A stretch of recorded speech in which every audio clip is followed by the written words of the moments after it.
If your plants are looking distinctly under the weather after the winter, it's time to invest in some quality lights that will actually last and look beautiful next to your collection. Soltex Solutions' range of full-spectrum photosynthetic plant lights are sleek and modern, and they'll look right at home whatever your decor. Choose from Soltex Solutions' pendant lights, track lights, or bulbs that fit into most standard light fixtures to get just the right setup for you. And with free US shipping and a 5-year warranty, you can rest assured you'll soon be basking in the glow of a great decision. And your plants will be basking in the warm white glow of your new Soltex Solutions lights. Check out Soltex Solutions' range of lights now at soltexsolutions.com and get 15% off with the code ONTheLedge. That's soltexsolutions.com and enter code ONTheLedge for 15% off.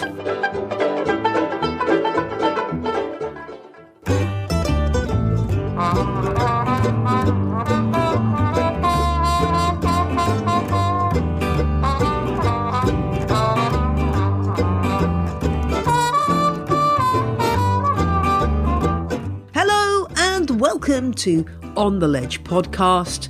The podcast with a passion for plants.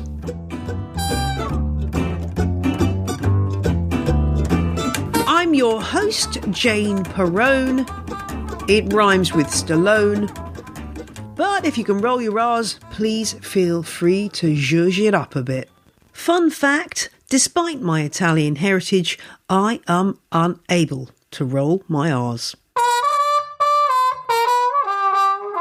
I've been away from Perrone Towers for a whole 10 days visiting my family in Canada. First time I've been over in about 6 years, incredibly. And those of you who have been in a similar situation as me, separated from family during the pandemic, will know this was a big milestone. I had a fabulous time.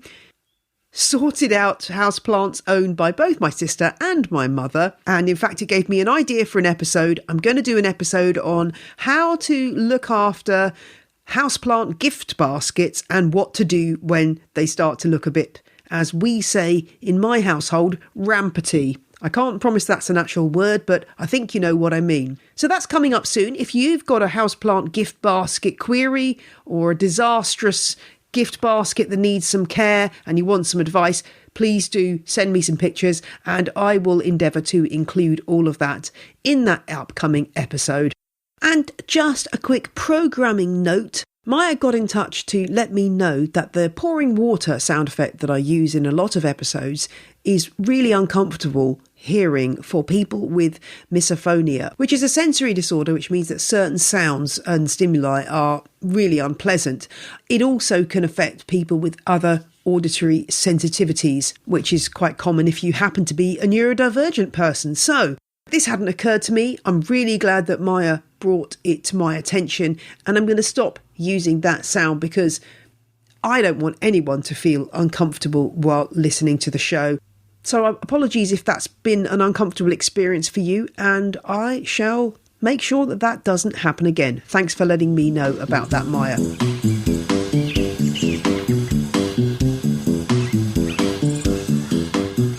If you didn't catch last week's show, episode 214 with Ashley Esakin, talking about soil science, the science of houseplant substrates, I'd recommend you pause this episode, go back and listen, because it'll make much more sense if you listen to part 1 of my interview with Ashley first. But if you've already listened, then let's go ahead and hear part 2 of our chat. As I said last week, and I always say this, but I know lots of people don't, please go and look at the show notes because I link to loads of useful resources from Ashley's YouTube, which will help to enhance your knowledge of the stuff that we're talking about in this episode. And there's just so much cool information in here that I don't want you to miss. So let's get back into our chat with Ashley. Now, you mentioned mycorrhizal fungi. These are getting really popular here in the UK as a little pouch that you can buy when you're planting your rose or your fruit tree in the garden. But I'm starting to hear about these for houseplants too. But I'm wondering, they're quite expensive. Is it worth introducing extra mycorrhizal fungi? What are they doing, and any tips for using them? Yeah, so they are big. And this is one thing I love the industry. And this may be, my own nostalgia about it, because one of my first research jobs actually out of university was studying soil microbiology and cultivating these microbes in the soil. And they're good, they're valuable, but there is a big red flag when it comes to industry for me anyways. And that being that mycorrhizal fungi is a parasitic symbiosis. So what that means in layman's terms is specific fungi attach themselves to specific plants. And you can't just use a generic endo or ectomycorrhizal fungi, throw it into a soil and, pray it makes a symbiotic reaction with, a syngonium, for example, because it's not going to happen, because they are very specific to the plant. So if you purchase a mycorrhizal fungi product, just try to make sure that the product you're purchasing has a known symbiosis with the plants you're going to apply it to.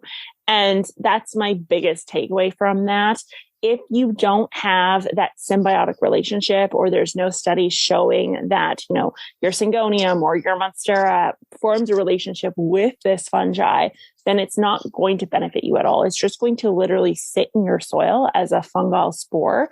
And then maybe one day when you decide to compost that potting soil and then use it in your garden, then it may be a benefit to maybe a tomato plant or something of that nature, where it can actually make a symbiosis, or it has a known symbiosis.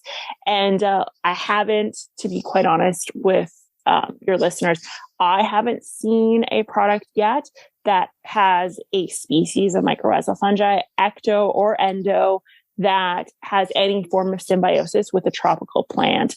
And when I studied this, we were bringing in bacterial, like fungal samples from Australian soils, European soils, American soils, Canadian soils, and all of them have different strains, and every, land mass has slightly different strains.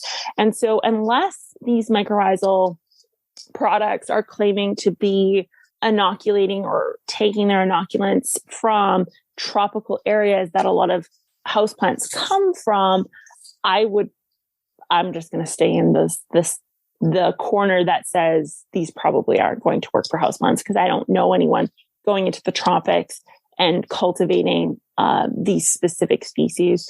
And not to mention, a lot of houseplants are aeroids, or they're epiphytic, or they grow outside of the soil. And so the chances of them having a myco that actually even is relevant to them is probably pretty irrelevant.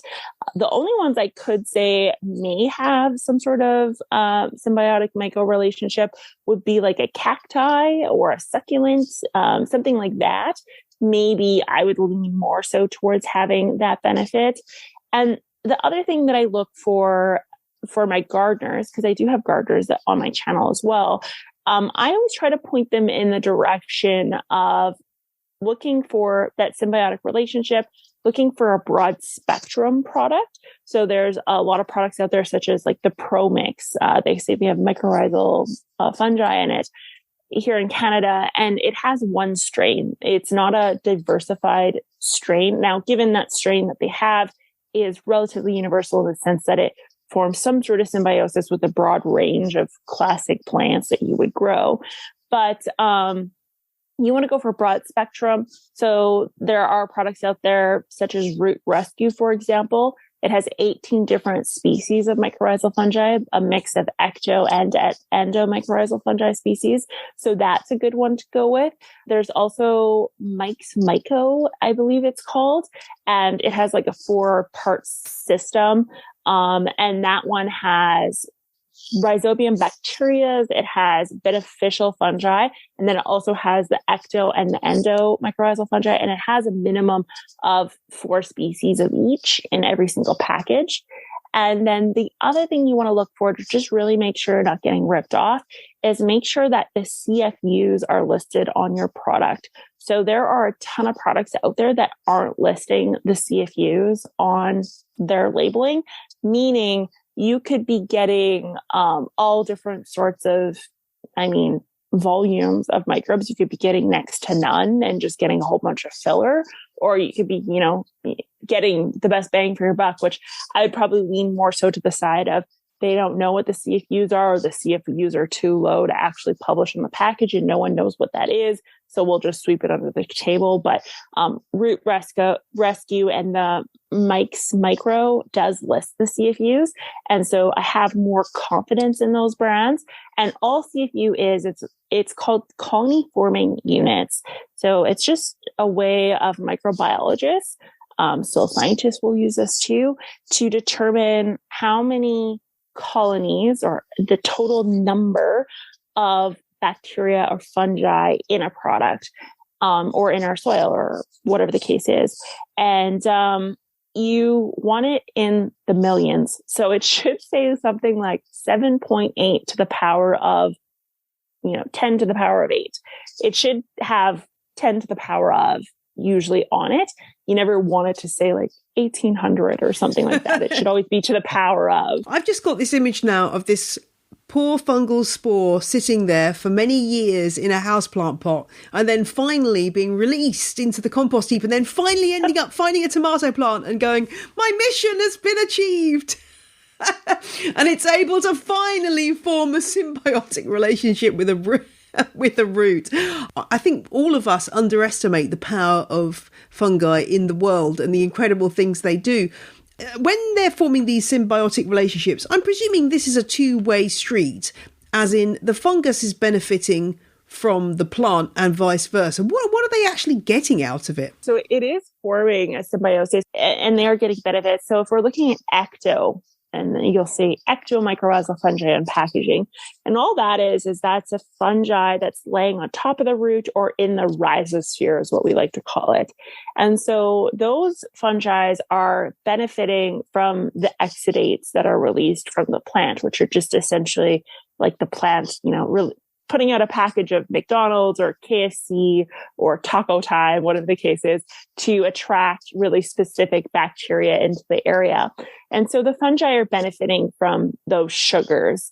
And so that's for the ecto. For the endo, those ones actually tap into the root itself. So root on plants looks really similar to, a Pantene hair commercial where you have a strand of hair that's all, frizzled up and then they lay it down and all the platelets lay down beside it. Roots are similar to that. So Monstera roots in particular, or aroid roots in particular, you can almost see physically the layers that are forming on it. And so what endomycorrhizal fungi does is it kind of weaves its way into those little platelets and taps into the actual plant. And so the plant is using that to extend its reach for nutrients, for water, and fungi is essentially just benefiting from that transfer and from the plant's ability to do the cycle of water. And so it has a continual cycle of water, nutrients, and that sort of thing. And it's basically made up of carbon. And so it gets an extension from the roots and it grows bigger and better because of that. And it interconnects all the plants together, kind of like a hive mind. So yeah, that's basically the benefits there. We are terrified of the word bacteria, but not all bacteria are bad. There's lots of beneficial bacteria out there. How does this apply to houseplants? There are bacteria that have, again, symbiosis with specific plants. So anything in the legume family is going to benefit from rhizobium bacteria. So if you have like a sensitivity plant or something, using a rhizobium inoculant in the soil is hugely beneficial to that plant, as well as just rhizobium bacteria in general in your soil gives you a bit of free fertilizer. So it takes nitrogen from our atmosphere, which 78% of the air you breathe in your lungs is made up of nitrogen, N2 gas. And this rhizobium bacteria will pull that nitrogen out of the air and pull it into the soil. And so it's free fertilizer. So if you were to inoculate with anything or purchase a microbe of any kind as a houseplant person, you may want to actually lean towards a rhizobium bacteria before you do a mycorrhizal fungi, for example. And then the other one that I think a lot of houseplant people should seriously consider making even in their own home, it's very simple to do, is called labs or lactobacillus. And so it's really common stuff that you find in bokashi bran. It's what you usually find for compost accelerators when you purchase them. But from a houseplant perspective, if we make our own DIY labs mixture, which is just a white rice wash, is basically what it comes down to. And again, I have videos on how to make this. I have blog posts on how to make this. When you water with that, or when you add that to your watering regimen, you're actually introducing some of the main types of bacteria that decompose organic material and actually cycle nutrients. And so that addition of labs into an organically grown houseplant, or even a synthetically grown houseplant for that matter, is going to help with the nutrient release to the plant, meaning you are going to have more bioavailable nutrient for your plant, and therefore your plant will not struggle to achieve those types of nutrient as well. And then the other one that I encourage houseplant people not to be scared of, or to actually encourage, would be phosphate solubilizers or just solubilizing bacteria in general. And so if you're using things like glacial rock fertilizer or hard rock fertilizer, people will get like mineral rocks fertilizer and they'll mix it in. And potting soil, actually, really good point here, is potting soil is null and void when it comes to glacial material, because again, it's not a soil. It's technically a soilless medium. So we're missing a lot of things like manganese, molybdenum, calcium, you name it. There's a whole bunch of micronutrients that aren't necessarily present in a potting soil, but are considered one of the 17 essential nutrients for plants. And so if you're using rock dust, for example, it will have those available in the product. But if we don't have anything to solubilize them, which bacteria is what solubilizes these products, then it will never become bioavailable for your plants. So just introducing that sort of thing to your potting soil. And it's actually really simple to do. If you just go outside and take, a little pinch, even if it's just a little teaspoon of soil out of the garden, and put it into your potting soil, there is tons of CFUs in that, more than you could ever count. And just inoculating even just your potting soil with that bacteria is going to help with the cycling of all those different nutrients. You have to keep in mind there's 17 types of nutrients that plants absolutely must have to survive and thrive. And that means you need enormous amounts of different types of bacteria to cycle all those nutrients, because every nutrient cycle has a different microbe needed. So just something to keep in mind there. My gosh, I have so many questions as a result of what you just said. Okay, I'm going to start with talking about labs.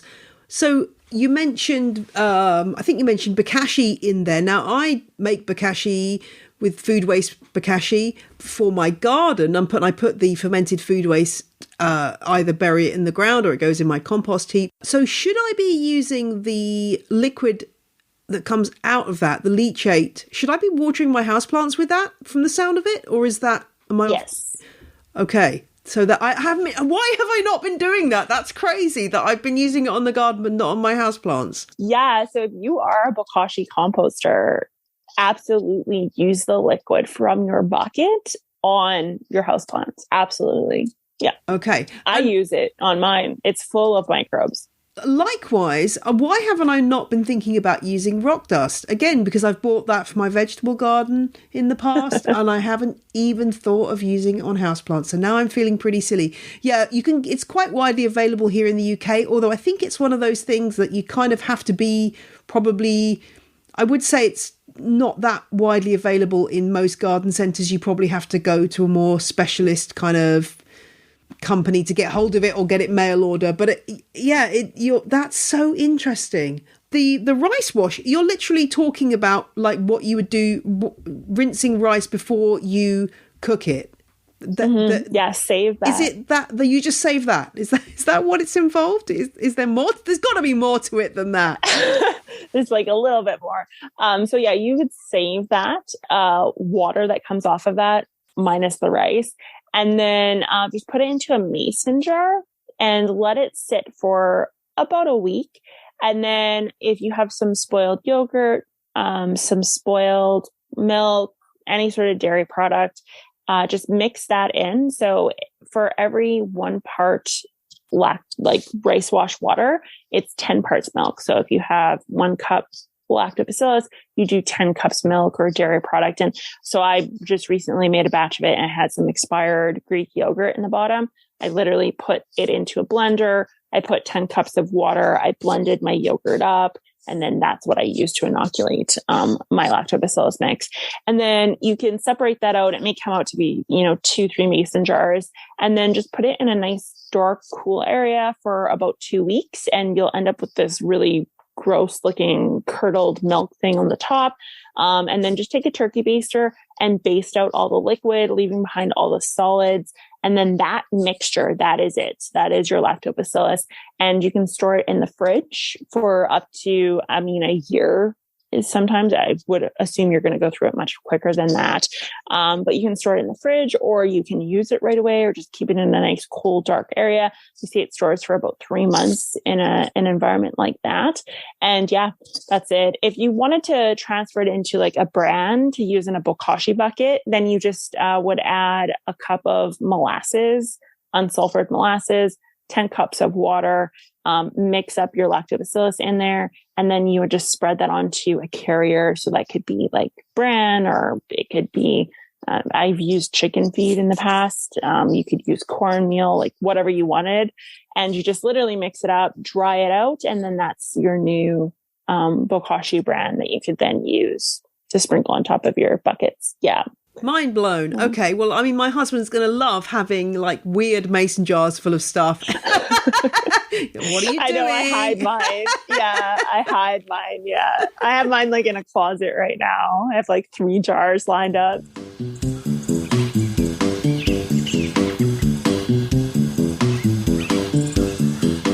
More from my chat with Ashley shortly, but now let's tackle question of the week, which comes from Lisa and concerns a large weeping fig that's at least 28 years old, probably a lot older. And this plant has got so tall that it hit the ceiling and started to bend over. So things were going really well. And then it got left outside for a couple of nights about 15 months ago. It was covered up with bubble wrap and blankets and a couple of duvet covers, but unfortunately that didn't keep the cold away and all of its leaves fell off.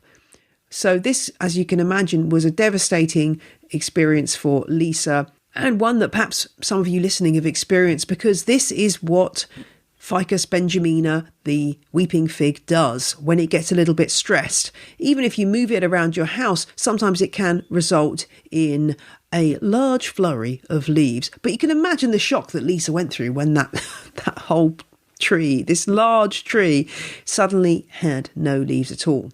But the good news is the plant has revived and grown new leaves. Have a look at the show notes for a picture of this plant as it is. There were dead branches which Lisa cut off, and she left the ones that had some life in them. But now it's looking a bit limp, a bit curled. It's got some oddly angled branches sticking out. What should Lisa do? First, I'd say don't be too hard on yourself, Lisa. This has happened to all of us. I have killed things that I have left outside too long. Ficus Benjamina, like so many of our house plants, comes from tropical climes. It's got quite a wide distribution, actually, across India, New Guinea, the Philippines, and over to parts of Australia. Clearly, it's not going to be happy outside in the UK in the winter. You can put it outside in the summer, of course, but as I've said, it does have this tendency to drop leaves when given a change of conditions. So that's something to be aware of.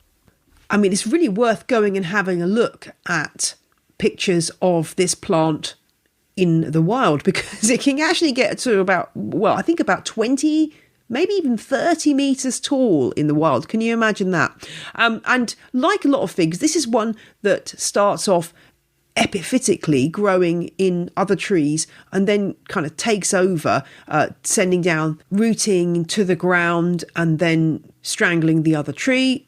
There's a whole load of different species within the Ficus genus that are these strangler figs. Now, in the wild, it has a number of medicinal uses, and also it's used in reforestation projects in certain tropical parts of the world. As you can imagine, it's not something that people tend to grow in urban areas because, of course, those incredible roots will get everywhere. So it's a really interesting plant. I'll put a link in the show notes to a useful site called Useful Tropical Plants, which gives you more information. But let's get back to Ficus Benjamina as a houseplant. What can Lisa do? I think that you've done a great job in getting this tree back to life, Lisa. I think it's all going in the right direction. It may be that in addition to the damage to the leaves, the roots also suffered in that cold spell. You don't say if you've repotted it since. I would definitely have a look at that root system. I know it's a pain to take a big plant out of its pot, but it'll be worth having a look and just seeing what's going on. If there are clumps of dead roots that would be better off being cut away, that may be worth looking at. Aside from dealing with those roots, I think the key to reviving this plant will be and doing any changes very gradually. Now is a good time of year in spring in the Northern Hemisphere to do some pruning, but don't go in too hard. So from the picture, I can see there are a few branches at an odd angle, and I certainly think it might be worth removing one or two of those branches. And when you're doing that, cutting them back with a pair of secateurs or similar, just make sure that you're cutting them so the cut is nice and clean, not flush with the trunk, but also not poking out. So you've got a little tiny lip on that cut, and clean your secateurs beforehand. That way you are using good pruning practice. Like I said in a previous episode with pruning, I wouldn't do everything at once. I would take the most obtrusive branch off. It will start to resprout as it gets happier. The shape will probably never be quite as it was, but you can certainly make some gradual improvements. And remember that pruning always promotes growth, as we said in the RPM episode recently. So steady as she goes, Lisa. I think your Ficus Benjamina will be fine. Just don't put it out in the cold again. Thanks for the question, Lisa. And if you've got a question for On The Ledge, drop me a line, ontheledgepodcast@gmail.com. I bid a warm welcome to a clutch of new Patreon subscribers this week. Brittany and Liana became Crazy Plant People. Archelaus, Paula, Jessica, Rebecca, Hagen and Sarah Bean became legends. I know times are tough financially for a lot of people right now, so it means a lot that so many of you feel able to make a regular donation. But if that's not something you can do, no problem. There's the option of a one-off donation via ko-fi.com, or you can do lots of things that cost not a penny. Promote me on Twitter or your social media platform of choice. Leave a review for On The Ledge. Or tell your planty friends about the show. If you're in the market for some merch, you can also check out my merch shop, which you'll find at janeperrone.com. There's t-shirts, baseball caps, tote bags and more with the On The Ledge logo. Quick update on my book, Legends of the Leaf. If you haven't been able to support the book so far, there's still time to do so. And this weekend, there's 15% off your order using code springtime15 at Unbound. You'll find the link in the show notes. And if you're listening to this show on March the 25th, 26th or 27th, 2022, that code will be valid. Just an update on the book. It's in developmental editing right now, which sounds a bit daunting, but basically means somebody who knows about writing is checking it out. There are lots more stages to go through. I don't have a publication date yet. I'm very excited about the book, but it's hard for those of us who don't work in publishing to realise quite how long books take to go from a manuscript to actually being published. It's quite a long time. So I just want to kind of manage expectations about the book. It's going to be a while until it's out. And as soon as I have a publication date, I will let you know. It means that the resulting book will be the highest possible quality. So if you don't know what on earth I'm going on about, well, I'm writing this book called Legends of the Leaf. It's 25 iconic houseplant species profiled in depth. This is going in depth. This is not just saying, oh, put it in indirect light and that'll work. No, this is in-depth information about every aspect of the plant, culturally, historically, scientifically. And I've loved writing it and I can't wait for you to read it. But we are going to have to wait a bit longer, as I've already explained. And now back to our soil legend, Ashley Esakin, for more fascinating insights into the world of houseplant substrates. Presumably, if you're going to go down the hydroponics route, your approach is completely different in that you are then trying to have very strict control on what's going on with that hydroponic substrate, or is there still a case for having encouraging a sort of a rich microbial world? No. So hydroponics, semi-hydroponics, this is why for semi-hydroponics, people will be like, oh, I bought mycorrhizal fungi, can I use it? Or they'll say, I'm using organic fertilizer with my semi-hydro. And the answer to that is always going to be no from me, because you actually want sterility whenever possible. And it's not because it comes down to the fact that there's no air introduction, or there is high levels of air introduction depending on what type of hydroponics you're doing. And so you can very quickly build up anaerobic bacteria. And anaerobic bacteria without the presence of beneficial aerobic bacteria will equal root rot, and it will equal problems. So again, it comes to that balance. We don't have to worry about that so much in our potting soil mixes because we have the pumice and the perlite and the chunky mix. So we have some areas that are maybe anaerobic. We have some areas that are aerobic. So there's this really nice balance between the two types of microbes, but we can't necessarily achieve that in full water systems. Unfortunately, that has to be relatively sterile. Got you. And if you do need to, I mean, what's your best practice if you do need to clean something up? For example, I'm thinking of my listeners are doing our sow along at the moment, sowing houseplant seeds. And obviously it's important that you, in that circumstance, that you have clean trays and stuff. Is hot soapy water enough, or is it worth investing in some kind of horticultural disinfectant or something? Yeah.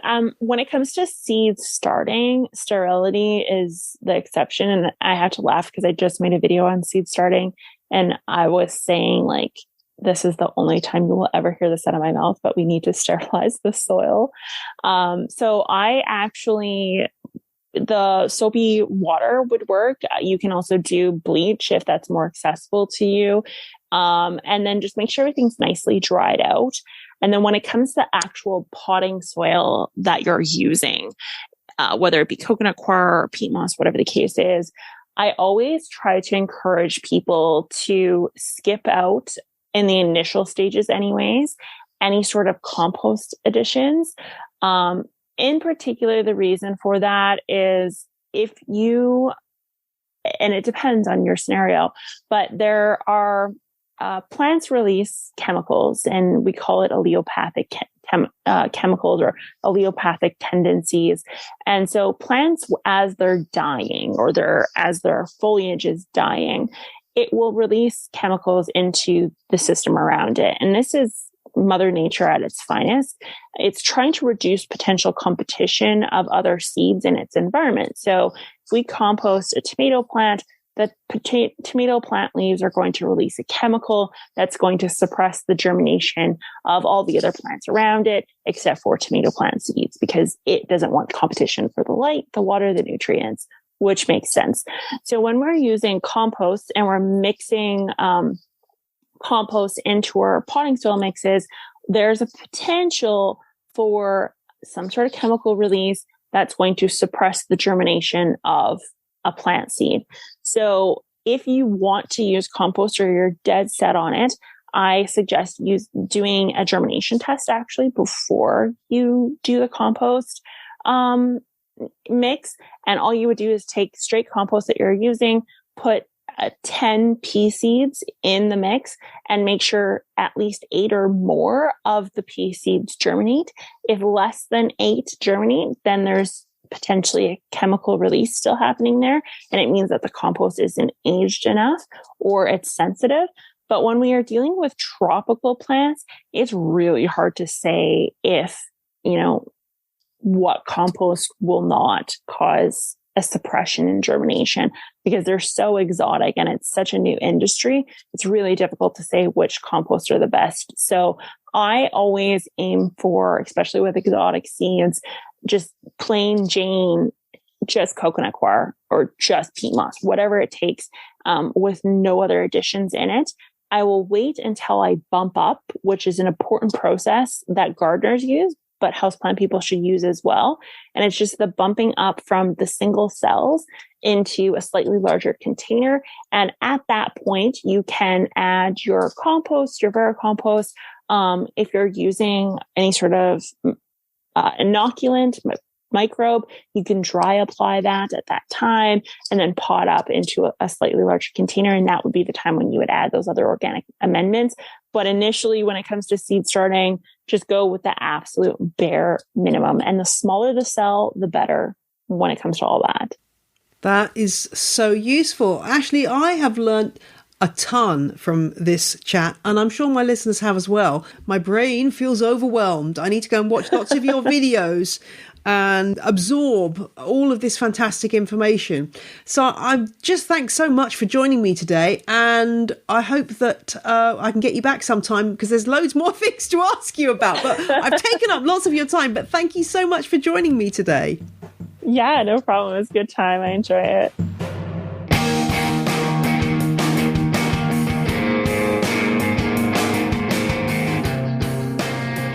Well, if your mind hasn't been blown by that interview, then I want to know why.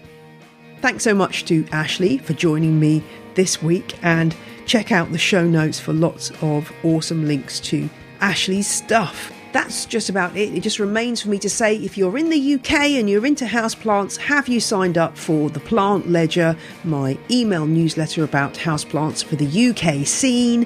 If you haven't, please do go and check out the show notes and sign up. The second edition came out today and it's a doozy. So go ahead and sign up for the Plant Ledger for a summary of all the latest news and views from the UK houseplant scene direct to your inbox. Right, I'm off to lie in the spring sunshine with a damp flannel on my face. Have a great weekend, everybody. Bye!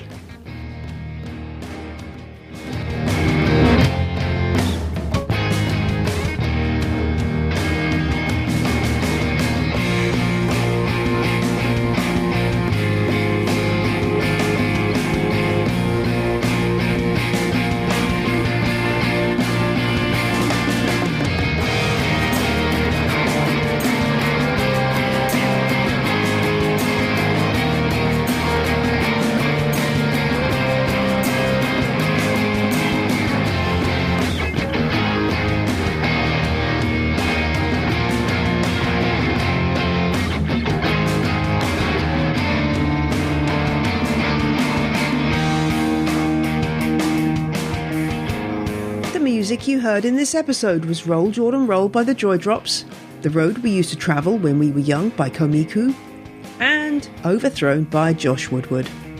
All tracks are licensed under Creative Commons. Visit the show notes for details.